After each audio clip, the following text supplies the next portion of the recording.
Kristen Him is a former public school teacher turned unschool mom and advocate.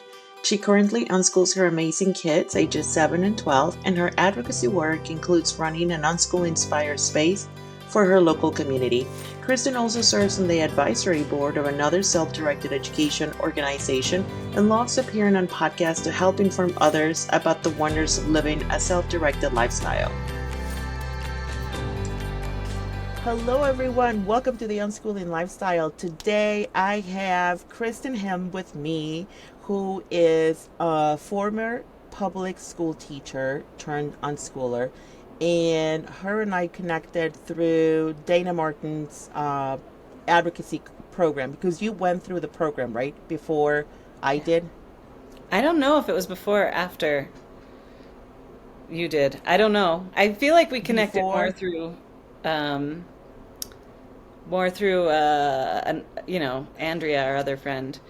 Yeah, I But feel then we figured out that we'd all been through Dana's program or something like that. at some point, right? Yeah.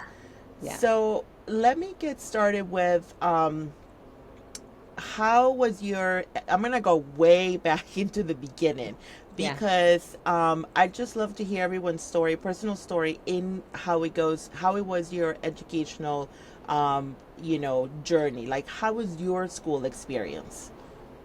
Yeah, so I actually loved school. I did well at school. Yeah, teachers liked me. I did Yes. all the right things. I got decent grades, but I didn't really try a whole lot. I Okay. didn't, which, of course, some people hate hearing that there are people like me, I guess, but it's, I don't know what to I say to that, Yeah, yeah, um, yeah.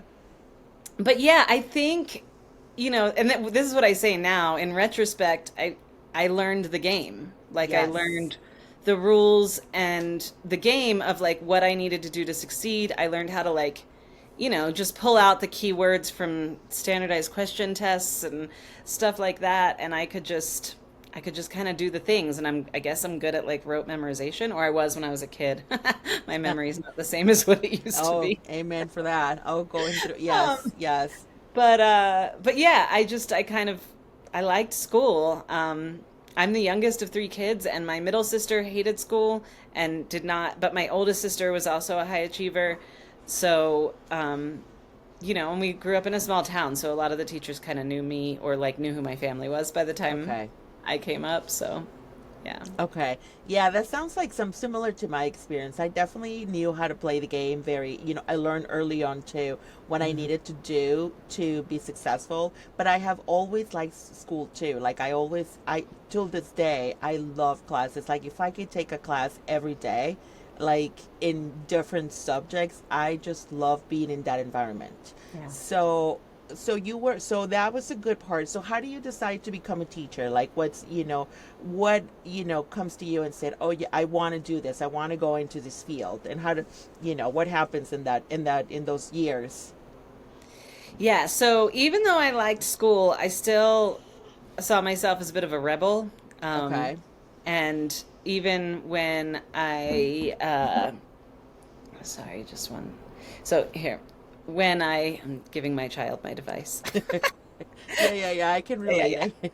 yeah. So, yeah, I mean, not from like really young childhood. I wouldn't say I was a rebel, but again, my sisters were kind of rebels. Even my parents were. I mean, they were upstanding members of society and all that, but my dad would tell us stories about his youth and some of the Uh-huh. trouble he got into and stuff like that. And um, so when I was in eighth grade, this is kind of the story. Like I have a story about Okay. why I wanted to be a teacher. And so when I Oh, was I in love eighth that. grade, yeah, I was in this like new experimental program in our Okay. middle school. Mm-hmm. And this program was mixed ages, so it was sixth, seventh, and eighth graders combined in classes, and it was project-based learning, right? There's a lot of that going on these days still. Mm-hmm. But Mm-hmm. it was project-based learning, and so, parents had to, well, I don't remember if we were invited or if our parents had to ask for us to be in the program. But regardless, the one of the teachers had been my teacher the previous year, and he was my favorite teacher in seventh Mm-hmm. grade. And he was also going to be part of this program, so I got my mom to sign me up. And all my closest friends also did it. So it was all of us. We got to have our favorite teacher second year in a row.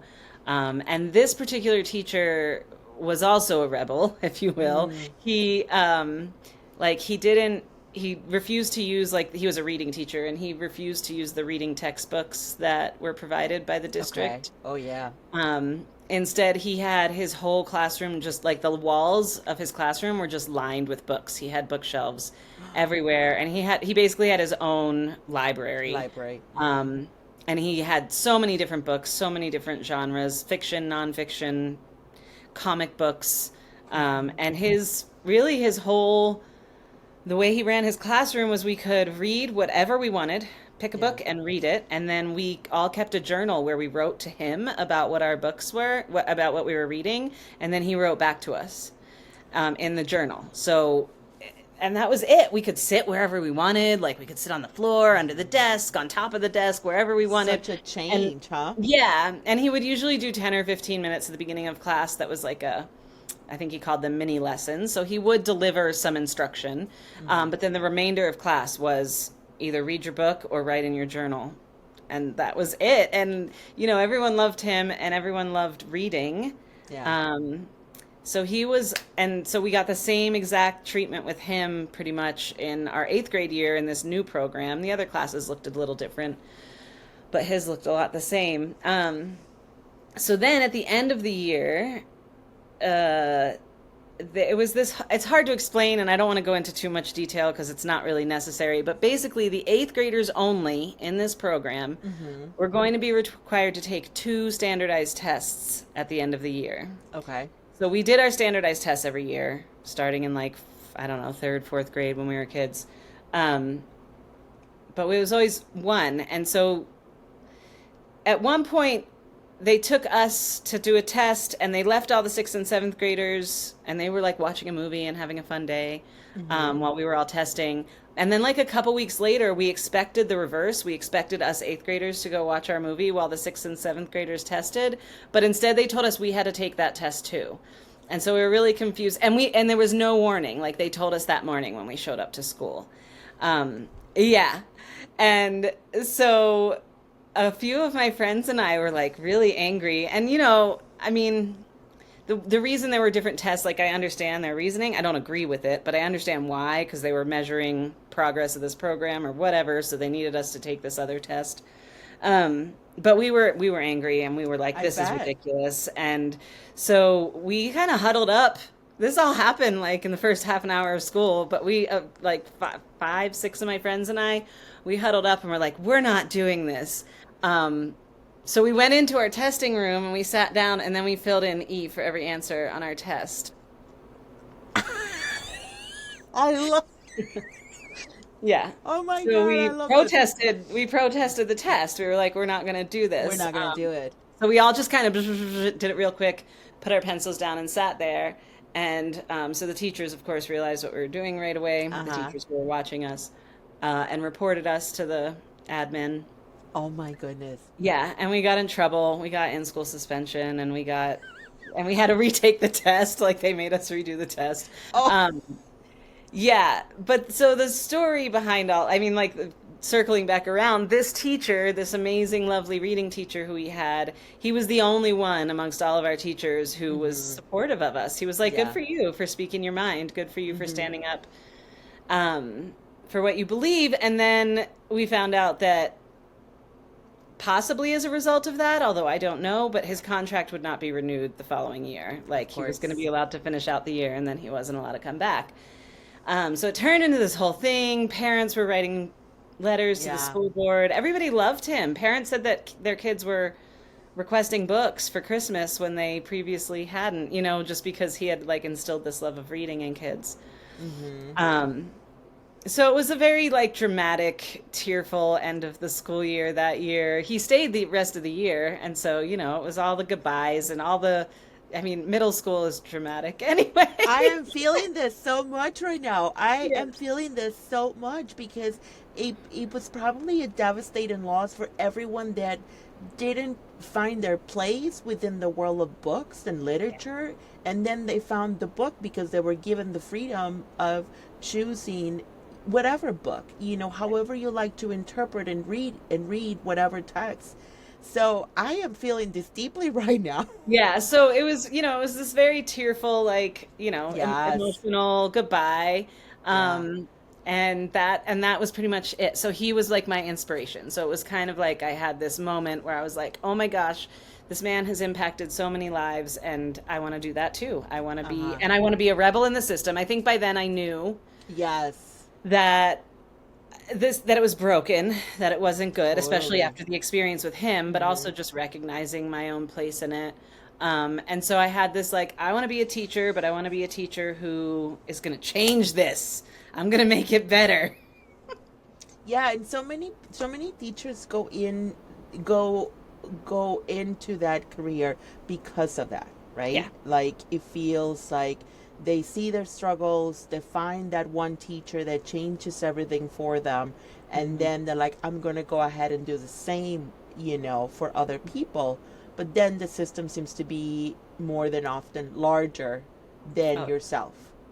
And you kind of like at that point, like I feel like as the years go on, it's sometimes it's like very idealistic, and then you're like, okay, I'm back to reality. What am I going to do now at this point?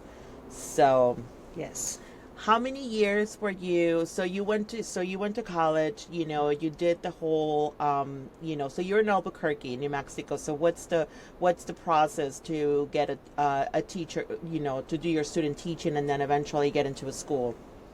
Yeah, so I actually was on the East Coast. I grew up on the East Coast, Okay. and I moved here after I had my degree. So, Oh, okay. yeah, so I went to the University of Maine and I got my degree in elementary education. Mm-hmm. Um, and I did my student teaching up there.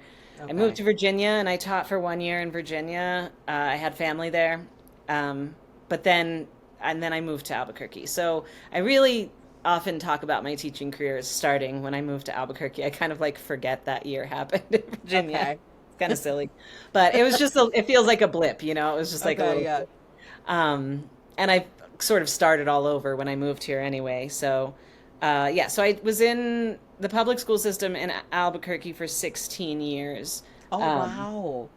yeah, I taught elementary for 10, and I did a range of things in elementary. And then I taught seventh grade science for 5 years. And then my final year was actually as an admin um, at the charter school where I was working, where I taught science.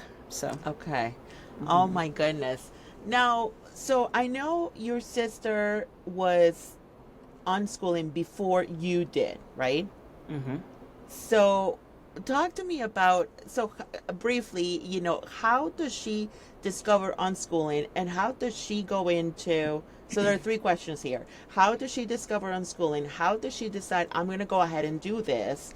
And then how does she kind of like break it down for you guys? And like how does that look like for you and your family, like the dynamics as you were in the school system, right? Because that happened while you were still teaching. Yeah. So, as I mentioned before, my one of my sisters didn't like school, and Mm-hmm. that's the one that was unschooling before I was, and that was a big part. Her not liking school was a big part of A what big part of it. drove her to find some other options. So when her kids are older than mine. They're 17 and 15 today, Okay. actually. Her younger one's birthday is today. Oh, Um, happy birthday. yes. So when her kids were really young, I'd say like toddler age, Mm-hmm. like really young, she was really pretty sure she didn't want to send her kids to school. Like Okay. I said, she had had this terrible experience herself. She just didn't like it, and um,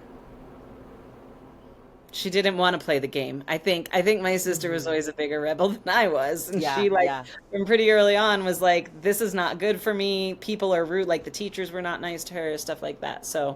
Okay. Um, so pretty early on, she chose homeschooling, and then as she was researching homeschooling, Yeah. she she found unschooling, and it was Dana. I think she read quite a bit of Dana Martin's work as well, Mm-hmm. and followed her. She talked to me about Dana Martin a lot before I even started. So, um, and I'm sure she read a lot of the other books too. She's introduced me to many, John Taylor Gatto and John Mm-hmm. Holt and all those wonderful Mm-hmm. people. So Yeah, so she just picked it. Like she just knew. She knew she wasn't going to send her kids to school, Mm-hmm. and she knew, and then when she started researching, she found unschooling and felt like it really matched with what she wanted to do with her kids.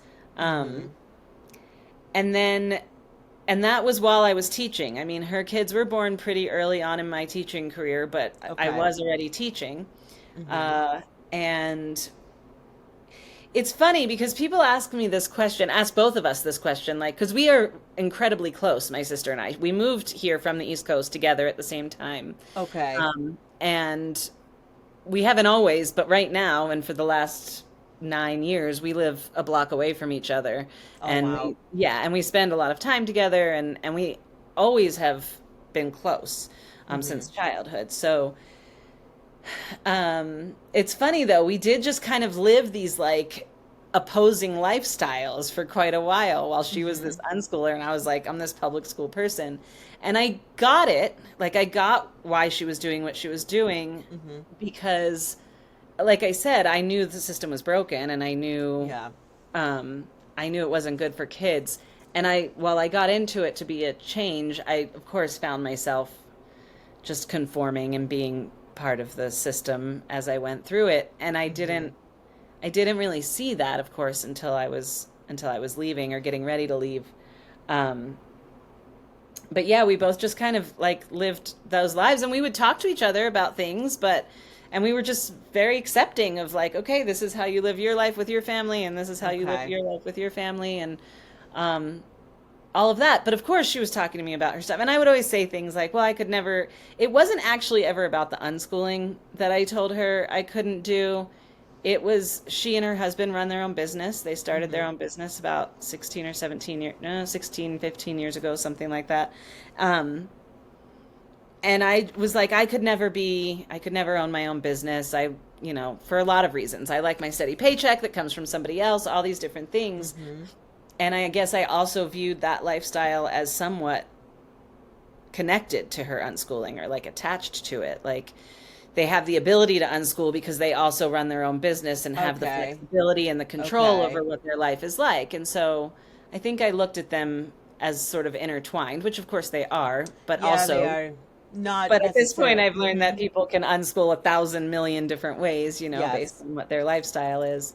But oddly enough, I unschool and I'm also a business owner, Mm-hmm. entrepreneur now. So, Yeah. so I've done all the things that my sister was doing that I said I wouldn't do. Oh my goodness. So Yeah. that is so interesting though, because so would you do you did you used to see it as like scary? Often I feel like, I know for me when I first discovered it, I felt like, like you said, like I just felt like I just couldn't do it. Like I was, like there was just like this whole world that everyone agreed with, and that it was seen as like the norm, and I'm like, I'm not sure I'm ready to step out of that, out of that circle and just be, the odd one out almost. Yeah, I don't think that part was scary to me, like being the odd one out. In fact, that almost was like coming into who I really was. Okay. Do you know what I mean? Because like I'll bring, I brought it up already, but like that rebellious side of me, Mm-hmm. and then here I was in there. So I don't know. I don't think that part was scary because I'm like, yes, I can be the rebel. I can live Yes. outside of the norm. And maybe that's partly why it was so easy for me. Like we did not tiptoe through school at home or anything. We went from school to Straight. unschool, like straight, yeah. And I know not everyone does that, but I was able to just like, flip, nope, this is what we're doing now.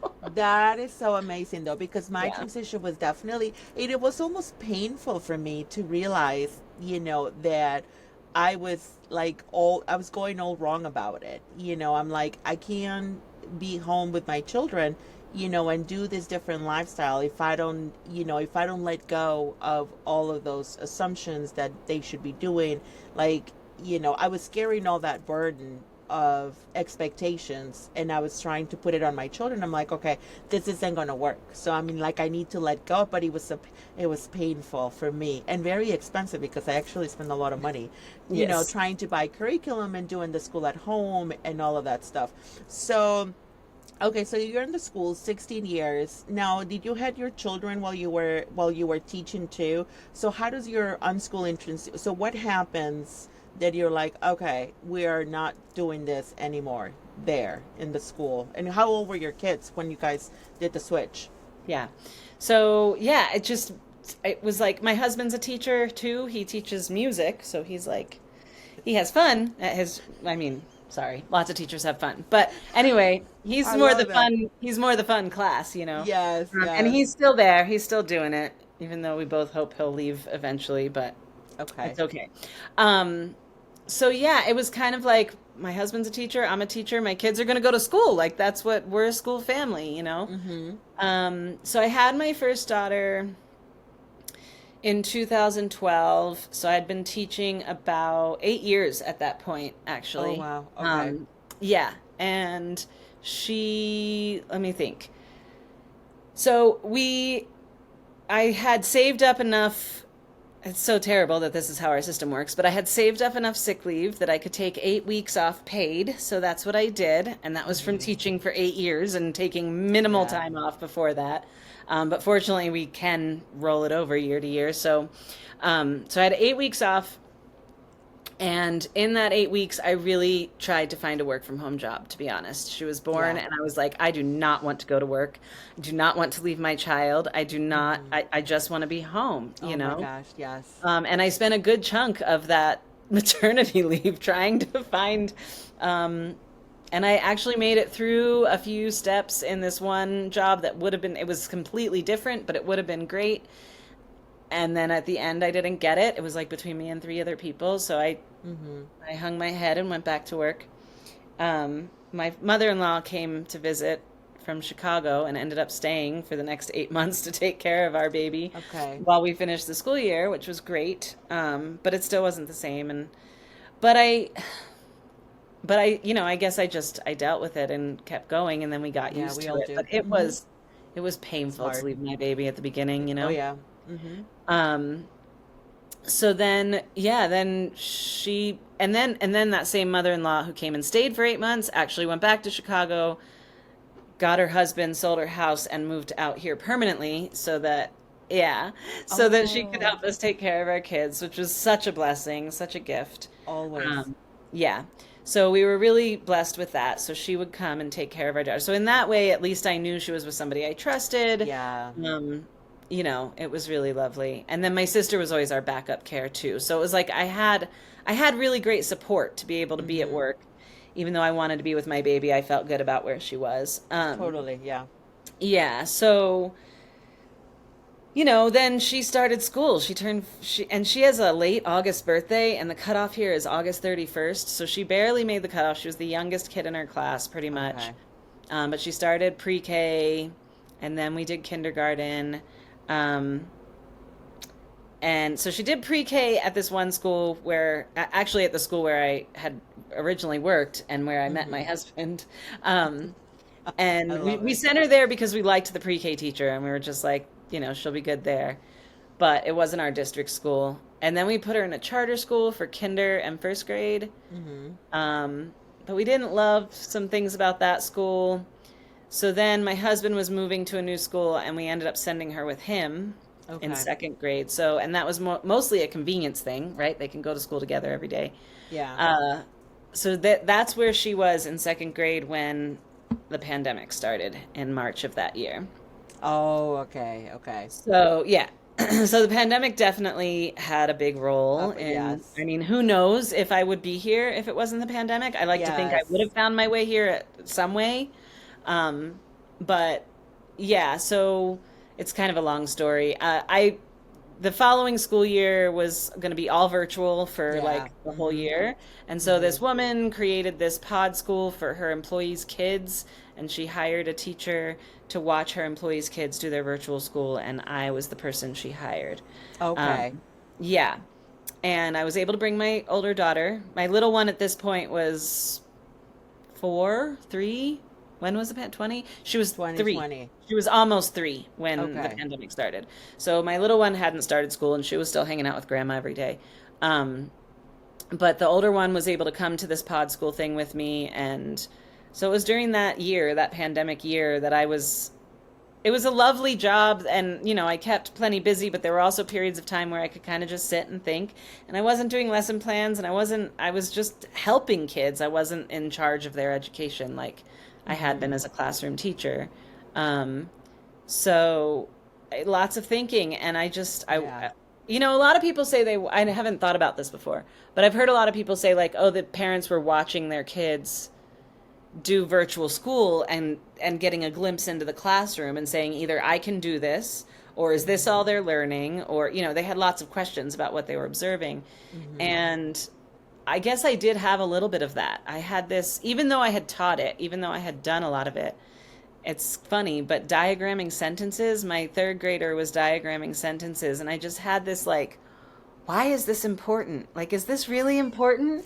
Does she really need to know how to do this stuff? Like, why Like am I right this making her minute. sit here and like circle the Mm-hmm. subject and underline the predicate or whatever, that people were still doing that I did when I was a kid. And so that got me really like, That got you yeah, I thinking. don't think I could do this anymore. Wow. Yeah. So, yeah, the pandemic was a huge movement for everybody. And I definitely, just like you said, that you would probably still be here if it wasn't for the pandemic. I honestly don't, it probably would have taken me longer, Yeah. because I was already thinking my youngest one was born in 2019. And I remember doing the whole thing, we were doing the school, we were doing the drop off, the pickup, the Chinese class, the swimming class, the martial arts class.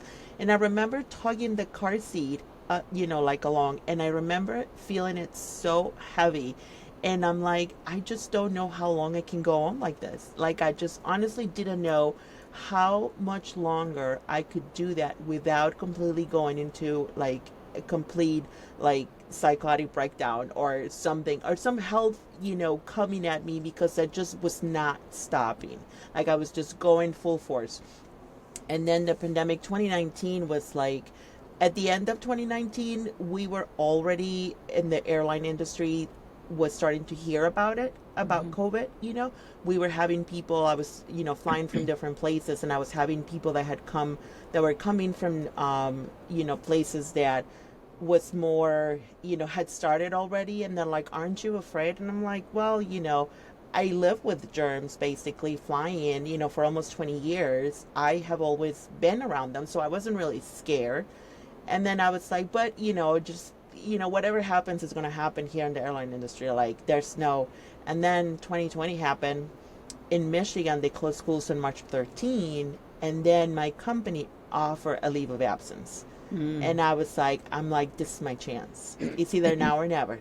Mhm. But I wanted to homeschool, but I had all these ideas, of how it should be. And oh my Lord, so it was hard for me, but I'm so excited to hear that you just kind of so did you at that point, working for this woman, were you still employed by the public school system at that point, or what was it, or you just, at that point you were out of it? Yeah, I had actually left public school at that point. Okay. The world was crazy, it was exploding, whatever. Yeah. And this person, I came across this ad actually on Facebook. I've never Mhm. seen an employment ad on Facebook, and I don't know how it reached me. But this woman was looking for somebody to watch her kids. They would match the teacher's salary, um, stuff like that. And I thought, you know, my thought was it was clear that this was a 1 year position, right? That this was just going to be for the year, that there was no thoughts of this carrying on. Everybody was Being a long convinced. term. Okay. Yeah, exactly. It was, I think everybody was convinced that we would all be back in school within a year, which we were. Um, and so I knew it would be a 1 year position, but I also knew that there's a shortage of teachers and I could go back whenever, like I could do this for the one Yes. year and it would make sense for my family because again, I could bring my daughter with me. Um, and that I could get a job again after the year was up and everybody was back in the classroom. So that was my plan when I took it. Mm-hmm. So no, I did have to resign, and then, become an employee of hers, but I really didn't think, I mean, I thought about it, of course, but I didn't really have a lot of hangups. I just figured, I'll get a job when I need to get a job. And then when I was there, I was like, I don't think I can ever do be that. a public school teacher again. Mm-hmm. Mm-hmm. Yeah. That is so intense. So when did you tell your sister? So like I said, we live a block away from each other, and So while she I just don't have saw. dogs, she does. And so when she walks her dogs, a lot of times she'll text me and be like, "Hey, want to go for a walk?" So we walk our neighborhood together a lot. Okay. And I think it wasn't even like a telling her. I think I processed it with her a lot. Oh, Like we would I be love walking that. and I would be talking about like these thoughts that I was having, and like I just and at the time it was actually even less about my own family, believe it or not, and more about what I wanted to do professionally. And I was like, Mm-hmm. I just want to be around kids and like help them learn whatever they want to learn. Like Mm-hmm. that I just want to follow their interest. It wasn't really like it was the opposite though. I will say that when she decided to homeschool her kids, it was this whole thing for her where she was going to tell me, "Hey, I've decided to homeschool my kids." Like she thought I was going to be, I don't know what she thought, but she thought I was going to have feelings or thoughts about it or Uh-huh. opinions. Uh-huh. And I don't remember. I think it was a bigger deal for her than it was for me when she told me she would homeschool her kids. But yeah, because we're close, I think she was just along with me for the whole like realization and then like these thoughts I was having about unschooling my own kids and then creating a space for Yes. other people in self-directed. That is so cool though, because it just sounds like you went back to almost to your initial inspiration of why you went into education to begin with. Yeah. But it feels like, and I think a lot of people that want to do it, it feels like education itself or the only system with that happens around education is within the school system. So you go in there with your, dreams and hopes, with the hopes and dreams that you could make them happen within that system. Yeah. And then I think now after COVID, I think we have seen a lot of, like micro schools, Mhm. pods, co-ops, different spaces that can also have that education learning environment, but outside of, coercive learning, outside of just this is the only time where you can do your reading or where you can do your art, where you can, really explore what you want to do. So, how does your space, because it feels like you are always heading in that direction almost, like as you're telling your story, you're like, it's almost like the culmination was the space. So how do you finally are like, okay, I'm going to go ahead and open this center and just start doing this? Yeah, so it's funny you said it felt like I was always there because when I was, I talked about eighth grade and deciding I wanted to be a teacher. And then when I was in Mm-hmm. high school and just doing high school, I mean, really at that point, I was doing high school to get to college, to get to be a teacher. I really was. It was like I Mm-hmm. had this goal. But when I was in high school, I did have these thoughts about like, well, maybe I should just open my own school. Like maybe that should be my path.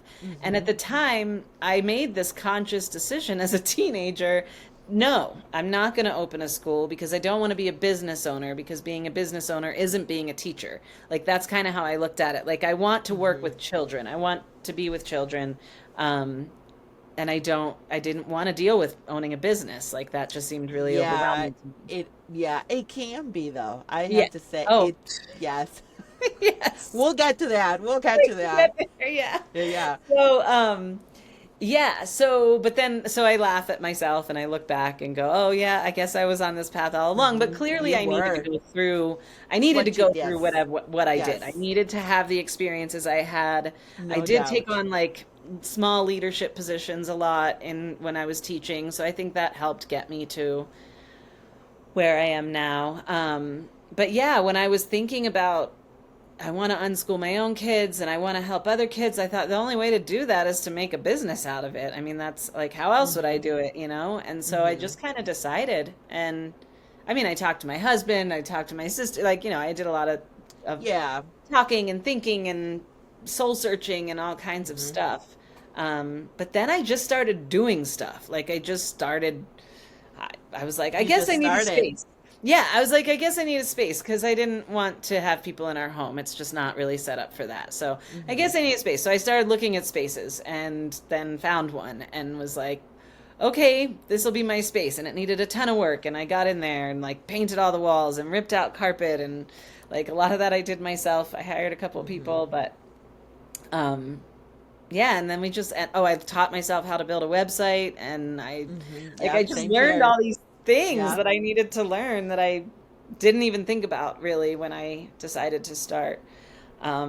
Yeah, created a name, registered it as an LLC, like did all the things and just kept going, okay, what's next? And doing it. From 2020, when did you actually open for, for students? We opened in August of 2021. Oh, wow. You're like right in the thick of it, though. I was because I did the pod school from August of 2020 to May of 21, Hmm. and it was the last month or so that I was doing that pod school. I was using the little bits of time I had to research properties and kind of learn stuff. But then as soon as that school year ended, I just like dove into it, and yeah, I spent the summer finding the space, getting the space ready, and building the website and trying, and then it just I didn't market or do anything. I was like, oh, I'll just make it and people will know it's here and then they'll show up and like Oh my goodness. I yeah, just so like we've had a lot of fails and falling on our faces along the way but and but without him, I mean, you wouldn't have learned, you wouldn't have yeah. gotten this, like if you had been stuck in the thought process or in the like, research aspect, which sometimes, a lot of us, I know I myself can get stuck in that. I'm like, I just gotta start. Like, oh my goodness, like just start, please. You wouldn't be here today and you wouldn't have met a lot of the people that you have helped, within your community and the parents that you have talked to. So the fails are there for a reason. Like you said, your experiences, you had to go through them. Yeah. So how many kids did you started with? Oh gosh, I started with just a handful. I mean, honestly, it was like my kids, my sister's kids. She was like, "Okay, I'll send my kids to you," which was such a blessing. Uh, I love her. and that I do too. And that honestly has been such a gift too because I don't know that I would have the relationship with my sister's kids that I do right now, even though we live close by and stuff like that. Them coming to our space and us having a relationship outside of our homes and like away from, I don't know, just our normal family stuff, Yeah. has been really wonderful. And I just adore both of those kids. And yeah, they're like an extension of my own. So I had them, I had a couple other friends' kids, and then a few random people started finding us, and I started learning about marketing and getting the word out. I joined a lot of the local like Facebook homeschool groups and stuff like Yeah. that to get people, and um, yeah, so we've just kind of been figuring it out. So a few, like I started with a few, and the first year we offered, I offered, it was just me, classes. So we had like I can't even remember what I called them at the time, but we had a science class and we had like a communications class and Mm-hmm. I think a problem solving class is how I did it. And then like somebody got in touch with me and was like, "Well, I need my 5-year-old. I just need him watched. Can you just watch my kid for me?" And I was like, "Yeah." And I needed income. I needed Yeah. students, and I was like, "Yeah, sure. I'll watch your kid." And so then I just started watching a couple people's kids, and they were also homeschool families, or like this one family like had been a homeschool family and then she sent a couple of her kids to school, but this was the youngest, Mm. and he wasn't liking school, so she decided to send him to me instead.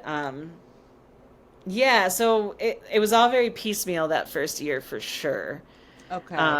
And then the second year is when I decided, and when I started, I wouldn't own unschooling. I would own it for myself and my kids, but I wouldn't own it for the business.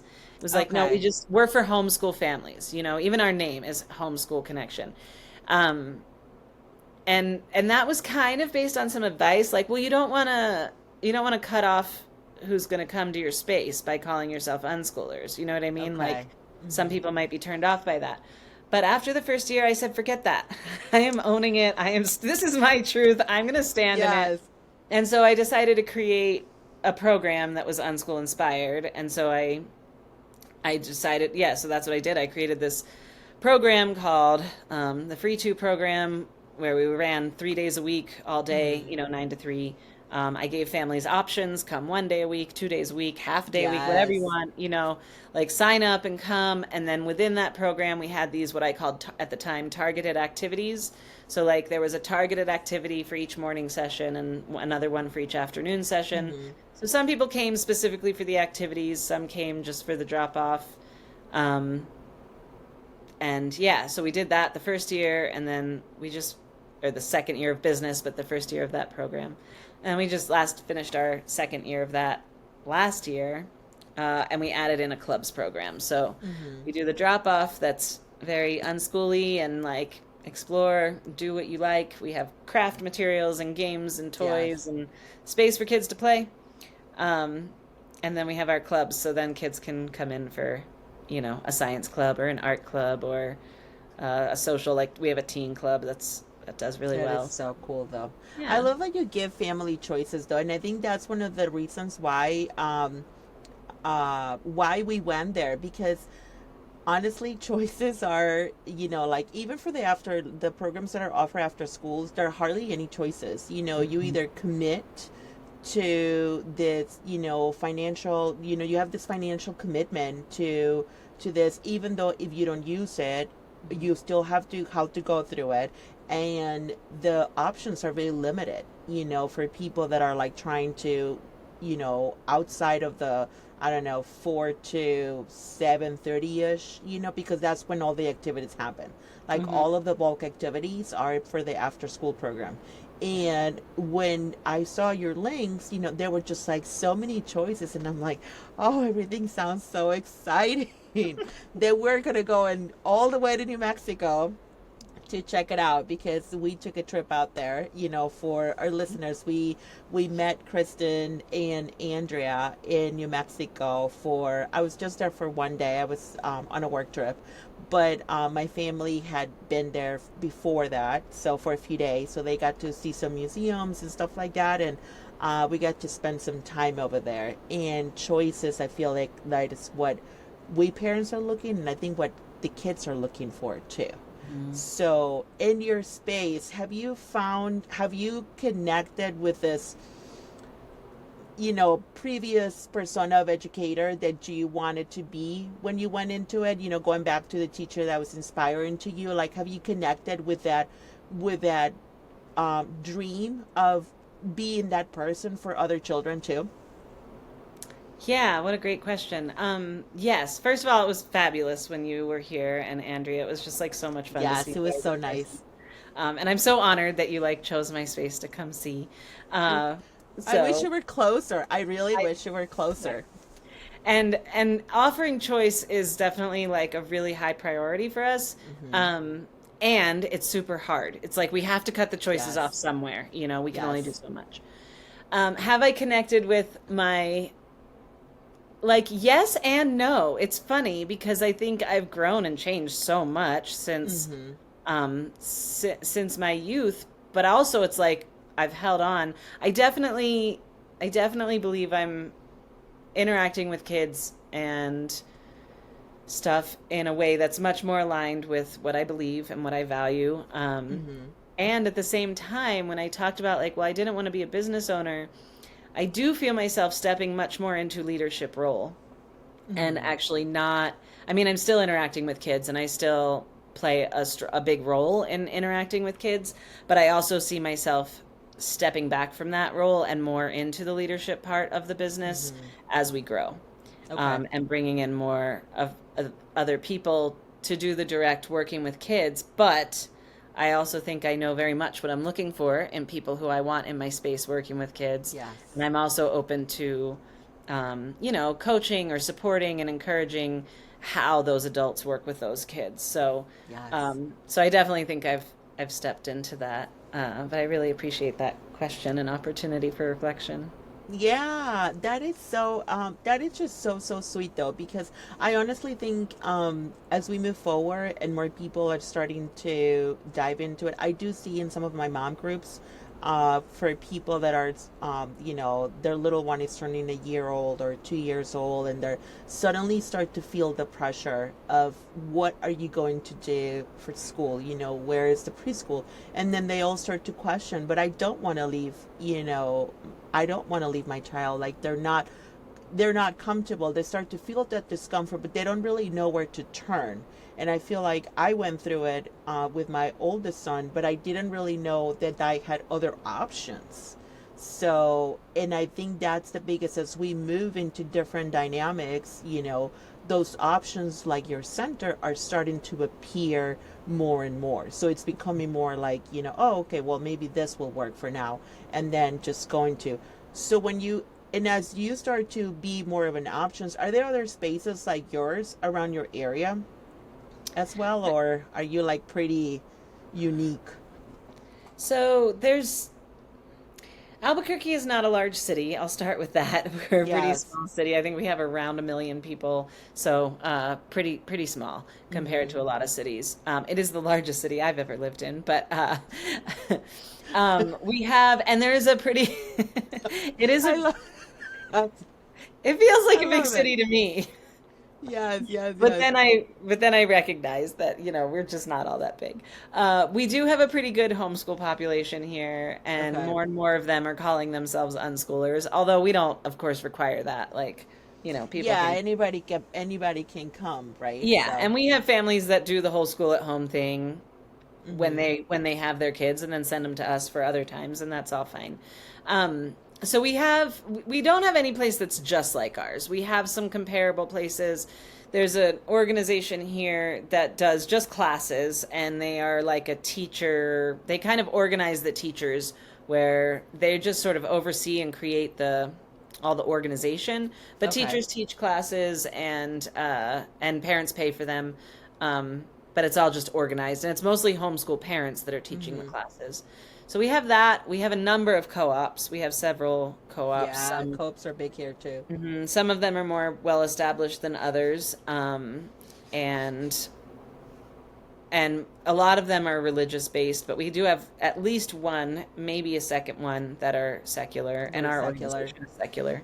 Yeah. Um, and then we also have not co-ops or organizations like mine, but like we have a lot of businesses that offer homeschool classes. Like you were talking about, a lot of the activities are in the hmm afternoon or in the Yes. evening. I mean, they like, Um, but we're fortunate to have a lot of like weekday. So we have yes. like our art museum offers art classes. We have a kids science museum that offers some weekday classes. We have a ninja gym that offers a bunch of PE classes during the week for homeschoolers. So we have some stuff like that in our city, but ours is the only one that's just like ours, of course. But we ours is the only one that's really self-directed, unschooly hmm inspired.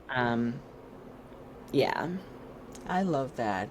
And I know you provide support because I know I subscribe to your email list, and you guys do. I love that you do support for parents. What is the most common um I don't know, I guess you could say theme or maybe question that you guys help each other, like that it's like comes up in your community that people need support with. That's a good question. I think that really varies, and I think what's great. So we offer paid coaching, and we get a little bit of that, but honestly, Mhm. we run 2 free support groups every month, and that's where we get more people. And one of those is in person, and one of them's online. Uh, Mhm.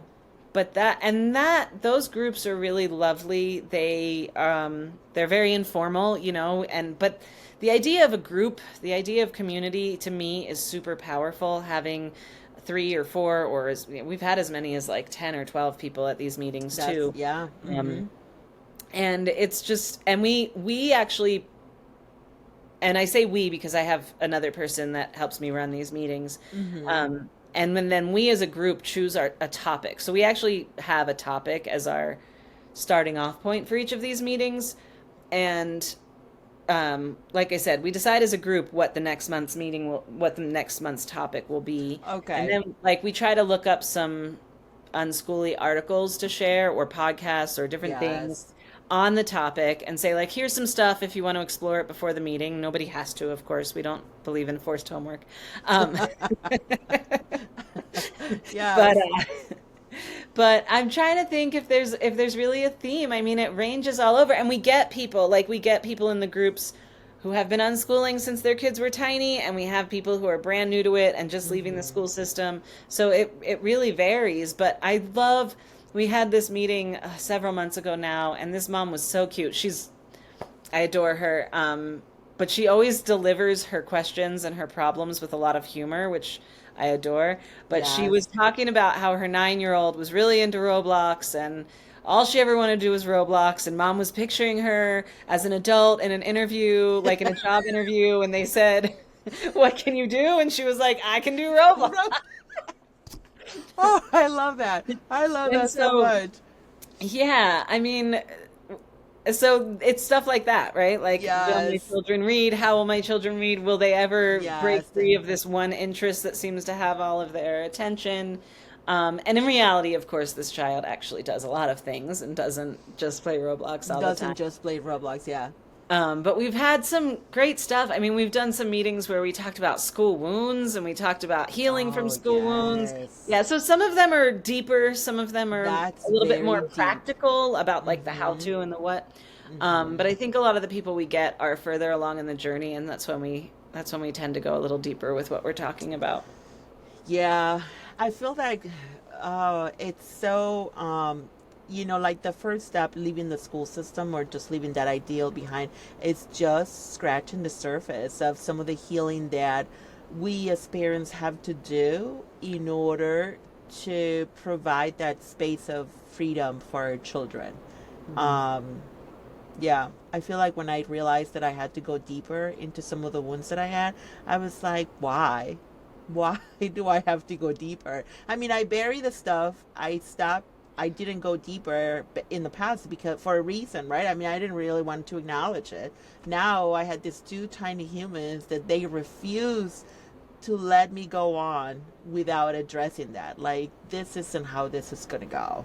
And I'm like, how is it that, but that is really interesting that you get, people further along in the journey. I like that. Do you like to go deeper like that? Are there any special, wound you could say that you have like gone deeper and you're like, like you knew you had to address it, but you weren't ready for it?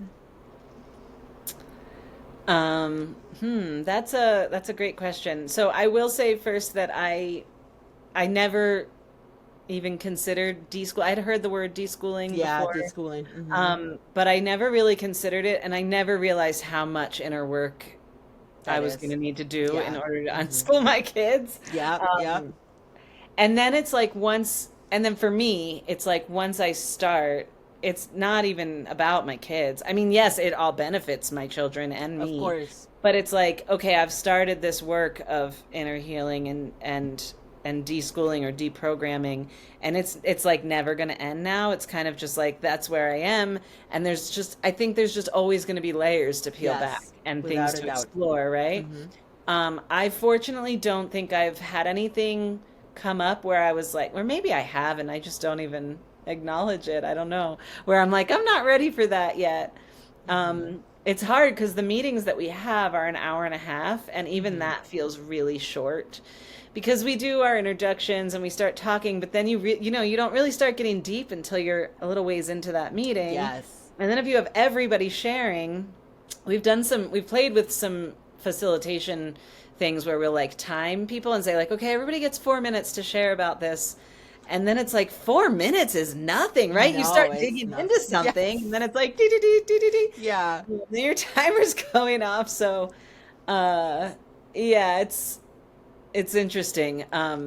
I don't think I personally had too much trouble, but I also am just kind of at this place with myself where I'm like, this is the journey I'm on, and it's kind of Mm-hmm. like we were saying about starting the business. It's like you just start doing things. You just start, Yeah. and that's how I feel with my deschooling. It's like I just kind of acknowledge things as they come up. Sometimes I dig into them, sometimes I let them come up and then drift away and they'll come back later if they They need to. do come back. Oh God knows they Yeah. do come back. They're like, okay, we're not done here, No. But I love the piece about layers though, because every deschooling I'd heard about deschooling, but because I went straight into like a homeschooling type of thing, like school at home, I'm like, forget about inner work. Like, who cares about that? I'm just gonna buy the curriculum, just do all these things. Like nobody has time for that. And I'm like, and then then I had to go back, but that's my MO, right? So in human design, I'm a manifesting generator, and we tend to just kind of go like, like just go into it, and then I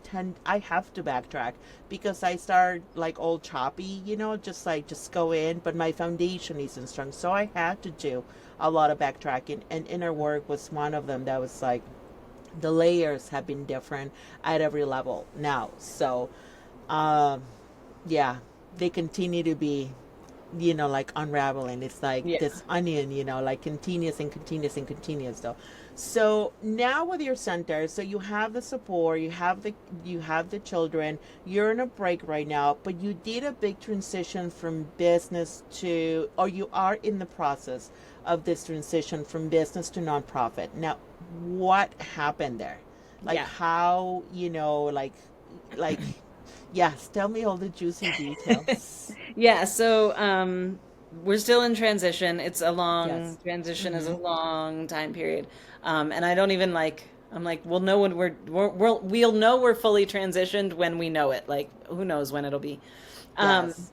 but yeah, when I started the business, like I said, I felt like I was just kind of in a hurry, and sense of Mm-hmm. urgency is a school wound Yes. that I talk about sometimes. Okay. But right, like I think school imposes that on us and conditions that into us that like we have to do things quickly and hurry up, and our Mm-hmm. timeline is short. And so that was me when I was starting. It was like, okay, file the paperwork so I have a business and do this and do that. And so even at the beginning, I did think about nonprofit, but I was like, whatever, I'll do that later if I want to. If you want to, That was yes. literally my thought. Mm-hmm. I'll do that Yes. later if I want to. Um, so that at the end of our second year in business is when that started to come back up for me, and I was like, okay, I think I want to go nonprofit. I think that would be a good move for this space. Mm-hmm. Um, and so I started, and my reasons for nonprofit are, that I feel like learning should not be capitalized on really, or like other people's learning isn't really I, I think, I really wanted, a board. I really wanted collaboration, and I wanted people to Okay. share. Like I started Mm-hmm. this business on my own, and it was like every decision came down to me, and I would question some of like, am I doing this right? I don't Yeah. know So if you I should wanted do it this like a way. I need, sounding board to help yeah, you. Yeah, I get yeah. it. So having a board to work with was really appealing to me. Um, having what was I gonna say? Well, and then another piece was, oh, sorry. I'm trying to decide how to order my responses. It's The okay. next piece was that I really want this place to outlive me. I want it to move on to other people. Mm-hmm. One of the Yes. one of the issues I hear with like co-ops especially is that a couple parents start a co-op and it Yes. does really well, and then those parents don't need it anymore and it Mm-hmm. falls apart Mm-hmm. because they aren't there. And so I really wanted to create this business that or this organization that would live on when I don't need it, when my kids don't need it, whatever. Mm-hmm. Um, and then the last reason for going nonprofit would be to have access to grant money or other kinds Mm-hmm. of funding. And you and I have talked about that a little bit. Yes. Um, Yes. yeah, so last year I thought, okay, I think I want to start this process of going nonprofit, and I had already been putting feelers out. I had talked to a few people of like, hey, I'm gonna need a board. Do you think you'd be interested in being on a board for this place and blah blah blah. So I gathered some people together and I did sort of a presentation on where we had come, where I was looking to go. And then I asked, do you want to be on my board? and uh, And and people a said, bunch "Yeah, I love it." yeah, actually, I had like, I think at the time I had 9 people agree Okay. to be on it, and we got to work writing mission, vision, just kind of, again, just doing things, like doing the Yeah. things that made the most sense to us to do in whatever order. We lost a couple people. A couple people decided, not to continue participating for different reasons. But we currently have 6 people on our board. Mm-hmm. Like I said, this was about a year ago that I had that initial meeting. I know she's down I here. um, so we've been working about a year. We've done a lot. mm-hmm. We have our new name, which we're not sharing yet. Okay. We have our nonprofit status in the state of New Mexico. We have our EIN. So in our state, you cannot just convert an LLC to a nonprofit. So we are creating a whole new nonprofit that will then adopt all of our programs and will dissolve the Okay. old LLC once the transition's complete. Okay. So we're still in the middle of all of that. So Yeah. uh, yeah, that's what's going on, and we're still working on there's a big application that you give to the IRS Yeah. to get the federal tax exemption. So that's what we're still working on. I think that'll be one of the last big pieces, and then also we'll have a new website and stuff like that too. That is so cool, though. What are you doing for, when is your new year start for your new student? Do you have a new space already? I know you were We looking for, don't. okay, Yeah, okay. we've been looking at new spaces. Fortunately, we have an okay space at a really good price right now. Yes. It is a So, cool place, though. um, They have a vault, you guys. yeah, Like it's there's a lot. like a real like a It is. real bank, like with a door with a vault. It's super Yeah. cool. I love that. Yeah, we're in a strip mall, and it's like an old kind of rundown strip mall. But the biggest thing we're lacking is an outdoor space for our kids. We really Yes. want them to have some playground space or garden or something where they can run outside that's not like an alley or a parking lot. Um, so that's what we're looking at. We've started looking to see if we could partner with a church maybe, or something Oh to that yeah. effect. So we're just exploring options. We're not in a hurry, but we're also like, this would be nice if it would happen sometime soon. We were hoping for it to happen before we start our fall semester, but that's in May two not. weeks. Yeah, that's in 2 weeks, So right? yeah, Okay. so So that's not happening. So yeah, we're not just happening. again, we're just kind of Going with like the flow. going with the flow. It's like I like to say, I wish it was all just like a neat and orderly, like, It's okay, not. we made our transition, here's the new box, we're moving, we're starting the year, we're doing it's never going to be that No. clean and neat. It's always going to be messy, just like life. Just So like life is. So yeah, I had to let go of that, need for, linear kind of events, or just like, I'm like, I have to just like be in the moment and just kind of move on to the next step, though. So, and as you move on to the next step, I've always been a book person. I love books. So I wonder if you have any kind of book, or articles, recommendations for people that are thinking about this, because obviously I think in the media um, there's been a lot of articles. I mean, the growth in people that are choosing alternative education, whether it's unschooling, homeschooling, continues to grow exponentially, even after some sort of normalcy went back to the school system. So, people are starting to see it a little, more. Like I said, more and more people that have right now younger children are like questioning that. Should it's mhm. school really the right environment for my child? And, you know, taking priority on the connection, which I find to be the best part of unschooling, like, or Oh yeah. even, like home education. It depends how you do it, but I find that the connection, it really is the underlying, the biggest benefit of alternative education. So it's out there. So I feel like people are just like more open to it.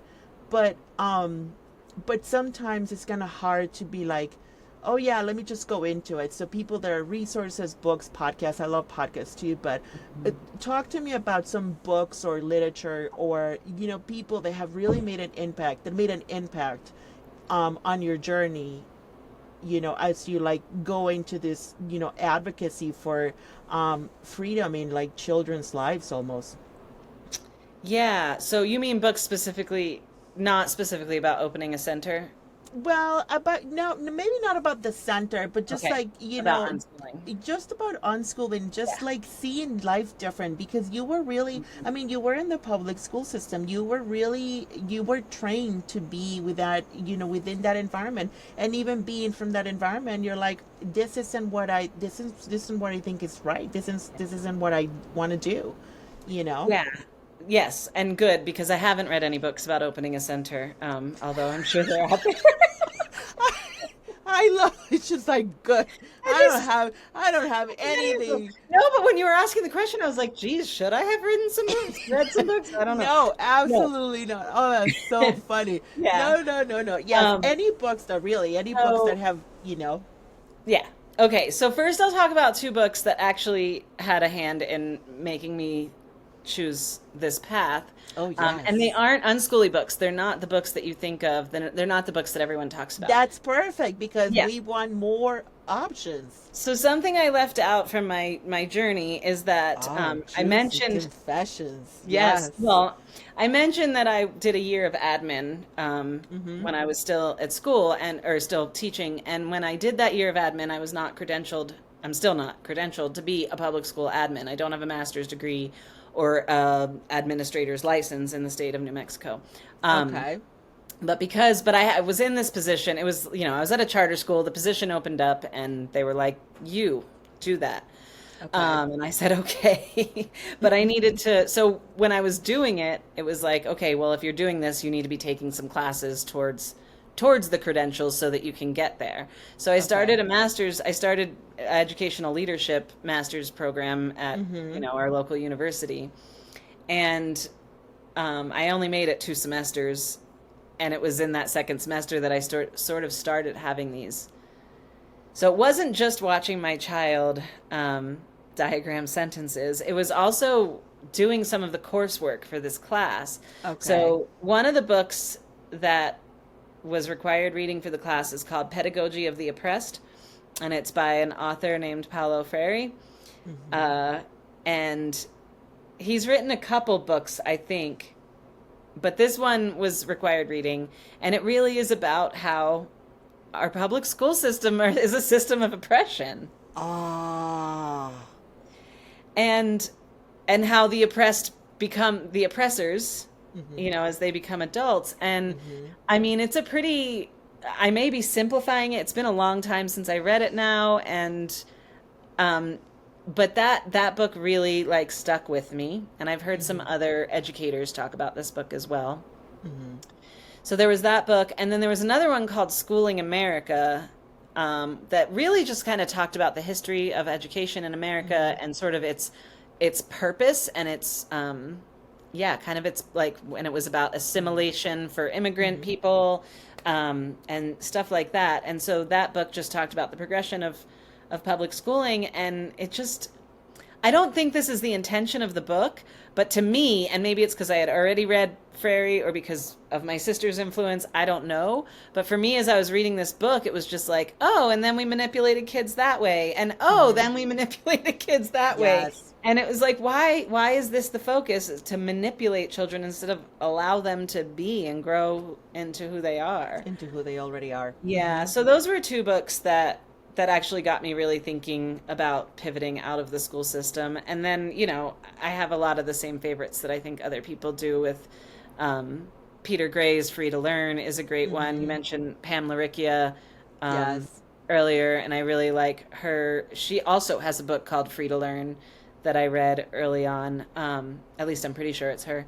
Dana Martin's books are great. Mm-hmm. John Taylor Gatto, Dumbing Us Down was a Yeah. good one, and yeah, and some others too. But those are some of the top That ones. is so interesting though because I one of my pivotal moments was when I read Akila Richards' book Oh Raising gosh, Free that one People. too. Yeah. Yes, that was and that really she really tackles that, the way we treat our children from a colonization, lens. And me being from Mexico and my undergrad was in Latin American, history and stuff like that. I really resonated with that, and I never really looked at it, through that lens and how, and how that happens. And I'm like, oh my gosh, like she was just so, like, all these examples like kept coming up. And it's true, more often than not, some of the people that, some of the worst teachers, or worst, anybody, it's because they didn't have power at some point, and then here they are now in this position of power, and they are, oppressing, the people that least have they have the least amount of resources of voice, or sometimes, so wow, that's very powerful. I'm gonna put links to the books that she mentioned, so if anybody wants to dive deeper into that.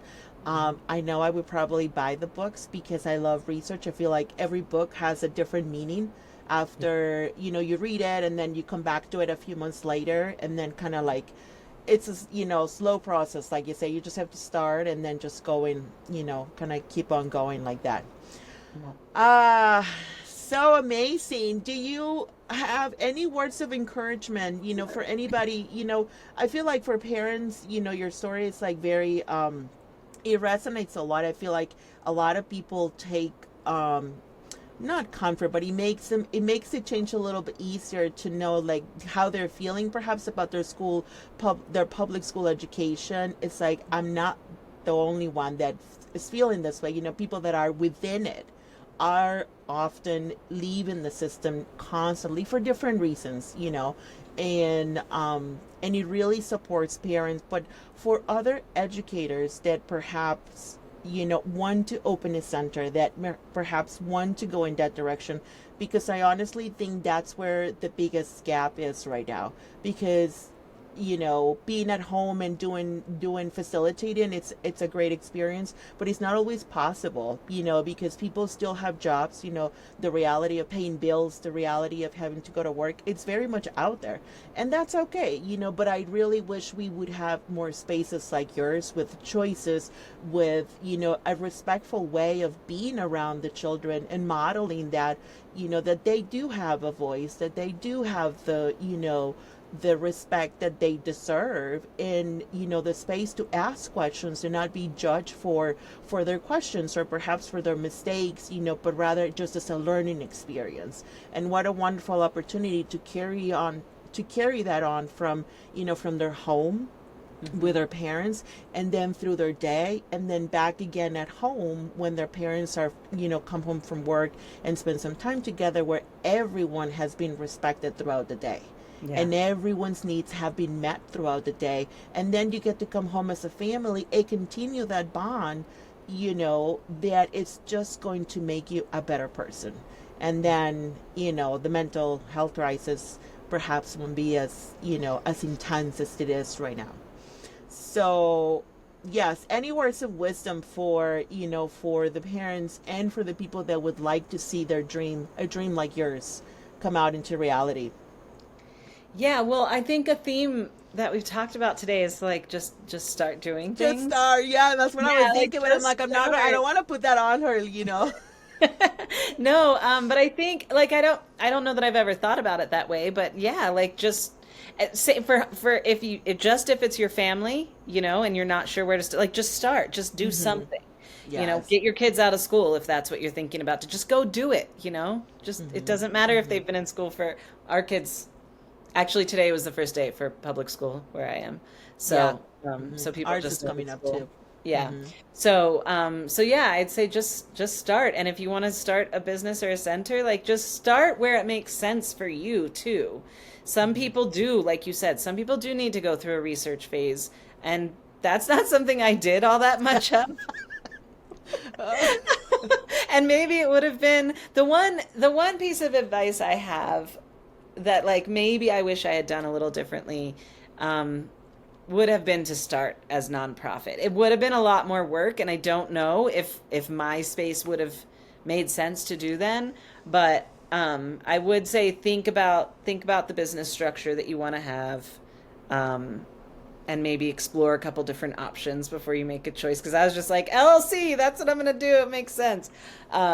So. But again, I don't really have regrets about how we've done it. This is Yeah. just our process. I wouldn't have known most of the people on my board back when I first started. Like I Yes. met them through homeschooling and Mm-hmm. having this space. So, Mm-hmm. it wouldn't have been the same. It wouldn't have been the same at all. Um, so yeah, just start, just do the things Just one step start. and one foot in front of the other, it's like, and plant the seeds of desire. I think those are really important to just Mm-hmm. like put your thoughts and your energies and your intentions out into the world and then take aligned action towards them, even if it's just tiny little steps, even if it's just like talking to other people in your neighborhood or Yeah. in your area and saying, is this something you'd be interested in? Oh my goodness, what a beautiful. Yes, you just have to start honestly, and it doesn't always have to be permanent, because any kind of change that you do, like whether it's getting out of school, or just doing something different, perhaps maybe making your break even longer than just the 2 weeks that school provides. Just anything that you feel you have to go towards, just kind of getting started and moving in that direction, because nothing is permanent. You can always go back to the old, to the old version of what you were doing if this new version doesn't work out. I doubt that you will, because, and I feel like that's how we started too. We were like, let's just try it for a year, and then after that we just couldn't go back, so it's just a new version, a new and improved version of all of the things that we do. So Kristen, thank you so much for being here with us. I really, really appreciate your time. It was a pleasure, getting to know your story a little bit deeper, even though we have collaborated in different spaces together. I just love hearing this. So thank you so much for being here. Yeah, thank you so much for having me. I love visiting with you, and I'm thrilled to do it in this format. And I Yeah. appreciate you sharing my story and my space out with your audience. Yeah, and then how can people, before I go, how can people find you? Because I know you mentioned, so you do offer paid coaching, and then you do have like a virtual and an in-person session for anybody that would like to dive deeper into this, into some of these conversations, with Kristen and her team. How can people find you? Yeah, so abqhomeschoolconnection.com is the Okay. website for the center, Mm-hmm. and we have a coaching and consulting link on or tab on there. So Okay. that's where you can find information about paid coaching and information about the free groups that we run. Okay. So if people want it, there's like a link to sign up for the mailing list for the free group stuff. And then I also have a website called kristenhim.com that also has coaching options on it. Okay. And I also link all of my doing podcast guest appearances is actually it's like one of my fun things that I do. I love doing Yes. it. And so I link all the podcasts I've been on there. So if people want to Yes. hear me talk about unschooling, every podcast I do is a little different and different things come up. So Mm-hmm. yeah. I love that. Yes. I mean, honestly, I think podcasts are probably some of my biggest inspiration, because they're just always so full of like personal stories. And I really love that because I take something from them like every time. So for anybody out there, please reach out to Christine. If you're in Albuquerque, New Mexico, you can just go and check out her center if you want to talk to her. Do you have coaching for people or consulting for people that would like to start a center? So that's not something we officially offer, but I'd be happy to chat with people. I mean, I have definitely done it informally. I've had people ask me like on Facebook. Yes. So yeah, I'm happy to talk to people about it and either informally or we could come up with a formal agreement Yes. if we wanted. Yeah, so and I also just wanted to say the free unschool support group that we do online is open to anybody anywhere. We have people from different states that join us for that one. So, Yes. I yeah. love that. Well, thank you so much for your time, Yes. and for your family for allowing us to have this space. I really, really appreciate it. For anyone out there, please remember that your time is precious. I hope you're making it count. See you next time. Thank you, Kristen. Bye. Thanks. Bye.